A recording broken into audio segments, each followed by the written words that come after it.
President Clinton in 1996 had crossed the border over to Grand Canyon and creates this monument. And everybody says, whoa, whoa, whoa, wait, wait. And the response was, and his quote was specifically, you can't take coal out of every place. But the promise was nothing else was really going to change with the monument. Has that happened? Absolutely not. Everything has changed with the monument.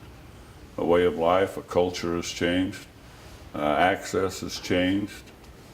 The things that we were building and the things that we were preserving have been taken away or starting to be destroyed because of the monument. Give me a specific, because they said that grazing was going to continue on the monument. There'd be no change in grazing. As a rancher, has grazing changed? They will tell you that our AUMs have not been cut, and that is true. But can we run the same number of AUMs on our allotments? No, we can't, because of the infestation of pinyon and juniper, of weeds, of sagebrush, of rabbit brush, different things that we could control before. They haven't changed. Now, a lot of my allotment has been eroded away because we have been able to not be able to maintain the control of those erosion ditches by cutting pinyon and juniper and putting them in there, or hauling gravel or rock in to build dams to slow that down. We can't touch any structure out there and move it to help stop that. A lot of the wetlands that we have out there, most of those are in highly erodible areas. Well, a lot of those are disappearing because we aren't able to do that, slow that down. So there are changes there. How big of an impact has that had? You know, people listen and they'll say, okay, so you can't run as many cows. What difference does 5 cows make? But I mean, how big of an impact in a percentage is it? Well, it's a pretty good impact. Every cow brings money into this small community, and every cow is an important part of our way of life.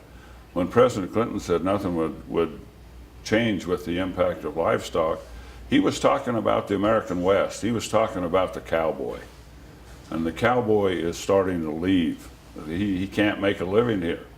He has to do something else, which we all have had to subsidize. You never get rich in the cattle business. The old saying is, there's easier ways to make a living, there's no better way to live. And that's the thing that we would like to preserve here.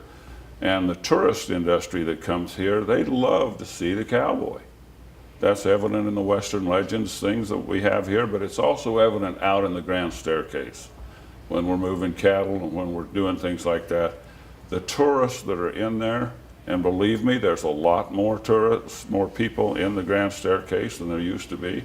And that's a good and a bad thing. It's bad for our roads, it's bad for our infrastructure, because the Grand Staircase does not put one thing back into it that we can see. So, do you have allotments outside of Grand Staircase on BLM? I do. I have allotments with the field office, and those allotments have been able to be increased in numbers by about 30 to 40% due to the control of the pinyon and juniper, and due to the efforts of those people in that government field office and the direction that they're allowing us to take in it. Our infrastructure is better, our water is better. Is the land better? The land is much better. The land is not only better for the rancher, it's better for the wildlife, it's better for the recreationist, it's better for the hunters, it's better for the person that's out there seeing the country. I've had people stop on the Grand Staircase and ask me where it is. And I says, you're on it. And you gotta be kidding. There's nothing here but pinyon and juniper and erosion. I've had people up on the field office where they have done these controlled seedings and things that are out there. A botanist was out there looking at bugs. He says, I can't believe the number of insects and bugs that have come into here. It's fantastic. Well, that's better for everybody. So you think that the ranching aspect adds to biodiversity? Yeah, I would think so. Ronald Reagan won his first round of debates against Jimmy Carter by asking this question. He said, ask yourself, do you think you're better off today than you were 4 years ago? So I'm going to ask that question about the monument. Are you better off today than you were 20 years ago? Absolutely not. Absolutely not. The heritage, the culture, the way of life, the physical conditions on the monument are deteriorating due to neglect and not allowing ranchers, county officials, things like that to maintain and improve. If you don't ever improve it, it goes downhill. And I'm pretty sure that's the intent of the monument and the people that support the monument, which in my feeling is the Grand Canyon Trust and the environmental group that really don't care about the environment. They don't really care other than keeping people off of the land. This morning, when I was sitting around with about 12 other ranchers, they asked me, what are you doing? And I said, well, I'm going up to be interviewed by the county seat. They're doing a project on, are we better off with the monument?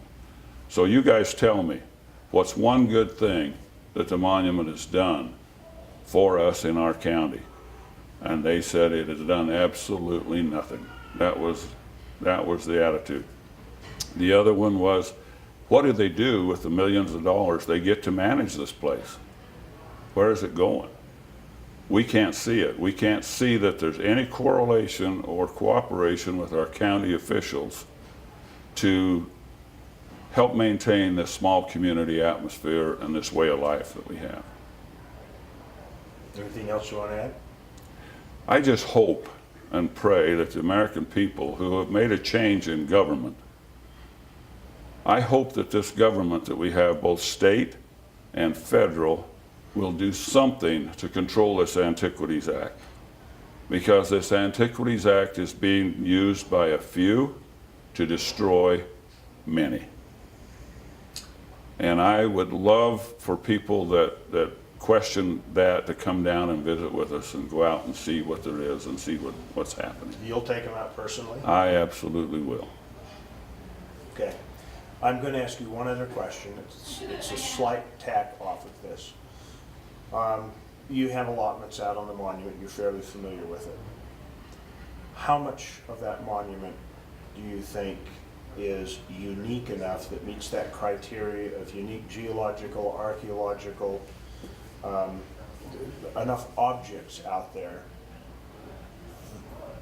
How much of it do you think really should be under protection? Because there's 2 million acres. How much do you think?